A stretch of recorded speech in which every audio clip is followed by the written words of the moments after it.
इस वक्त की बड़ी खबर आपको बता दें, नीट के इम्तिहान की तारीख में तौसी से सुप्रीम कोर्ट ने इनकार कर दिया है। इम्तिहान की तारीख में तौसी का मुतालबा मुस्तरद कर दिया गया है। इम्तिहान 11 सितंबर को है।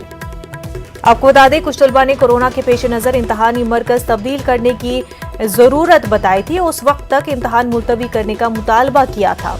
सुप्रीम कोर्ट ने कहा, अब तमाम जगहें खुल रही हैं, इस तरह के मुतालबे पर गौर करने की जरूरत नहीं है। तो नीट इम्तिहान के हवाले से आपको ये बड़ी खबर बता रहे हैं। नीट के इम्तिहान की तारीख में तौसी से सुप्रीम कोर्ट ने इनकार कर दिया है।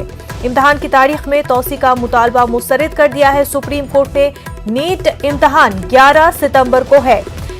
कुछ तलबा ने कोरोना के पेश नजर इम्तिहानी मरकज तब्दील करने की जरूरत बताई थी और उस वक्त तक इम्तिहान को मुलतवी किया जाए, इसका मुतालबा किया था सुप्रीम कोर्ट में, लेकिन सुप्रीम कोर्ट ने इस मुतालबे को मुस्तरद कर दिया है। इम्तिहान 11 सितंबर को ही होने हैं।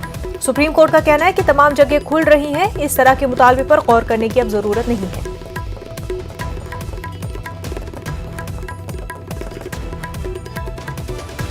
आगे बढ़ते हैं। आजाद